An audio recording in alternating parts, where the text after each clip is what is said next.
5ই আগস্টের পর থেকে আজ পর্যন্ত 1 টাকার একটা দুর্নীতির অভিযোগ প্রমাণ করে দেখান। 1 টাকা, যে কোনো ধরনের দুর্নীতি, যে কোনো ধরনের দুর্নীতি, 1 টাকার একটা অভিযোগ প্রতিদিন জীবনে রাজনীতি করবো না রে ভাই।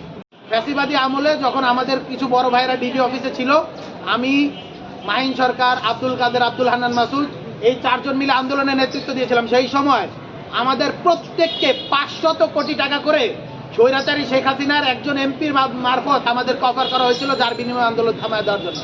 আমরা সে তাকে গালি দিয়ে, আমি উচ্চারণ করতে পারতাছি না, আমি শব্দটা করছিলাম, উচ্চারণ করতে পারছি না, গালি দিয়ে আমরা ফোনটা কাইটা দিচ্ছি। তো যে এখানে 500 কোটি টাকার অফার এখানে রিজেক্ট করছিলাম, আজকে 1 কোটি টাকা সিএচআর ফান্ড, যেটা কিনা বাংলাদেশ ব্যাংকের অডিট দ্বারা নিয়ন্ত্রিত, সেইখানে ওই 2 টাকা চুরির আমাদেরকে অভিযোগ দেওয়া হচ্ছে। মানে সরি টু সে, বাংলাদেশের প্রশাসন তো খুব কাছ থেকে দেখছি, একটা ওসি পাল্টাইলে ওসির যদি তদবির করে দেয় এর থেকে বেশি টাকা দেয়। এই তদবির বাণিজ্য কে করতে আপনারা দেখছেন, ওই ভিডিওগুলো এখন পর্যন্ত আছে। ওই তদবির বাণিজ্য করার জন্য ওই মহিলাকে হলো গিয়ে তার ভিডিও করা হয়েছিল, রেল অফিসের ভিতরে কে গিয়েছে সে, এবং আচ্ছা আমি এগুলো নিয়ে বলতে চাই না, আসলে পার্সোনাল নোংরামিগুলো আসলে করা উচিত না, করতে চাই না। কে এই ধরনের তদবির বাণিজ্য করছে এগুলো আমরা জানি।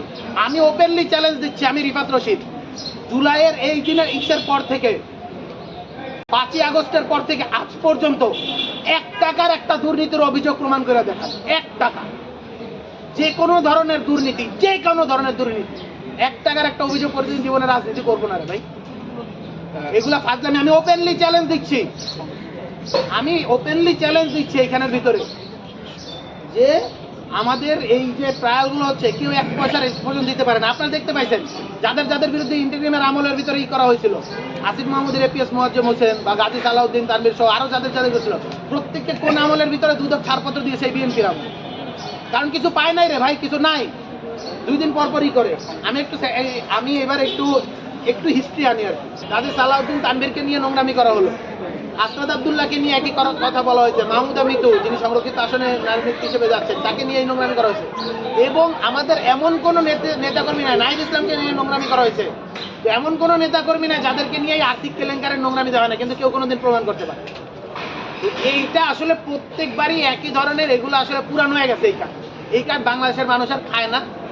এবং আপনারা যে এই পোস্টগুলো দিয়েছেন, যে অভিযোগ করেছেন, ওই কমেন্ট বক্সগুলো দেখলে আপনারা বুঝতে পারবেন যে কি করেছে। এবং আমি সরি টু সে, আমি এই কথাটা বলতে চাই না, বাংলাদেশের প্রশাসন তো লাস্ট 2টা বছরে খুব কাছ থেকে দেখছি।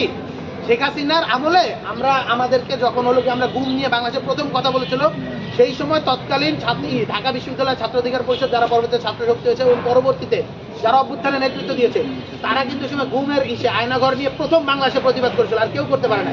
আমরা এখানে, আমি হাসিব এখানে উপস্থিত ছিলাম, ওর পর দিন থেকে আমাদের পিছনে ডিজিএফআই, এনএসআই লেগেছিল। প্রত্যেকটা জায়গায় আমরা কোথায় যাইতাম সেই জিনিস নিয়ে আমাদের প্রেস করা হতো, আমাদের জায়গায় জায়গায় ডেকে তারপরে আমাদেরকে উল্টাপাল্টা প্রশ্ন করা হতো, আমাদের ফ্যামিলির কে কোথায়। একদিন এসে আমি বলি একটা ঘটনা ছোট্ট, আমি জানি যে আজকের সাথে সম্পর্কিত না, জাস্ট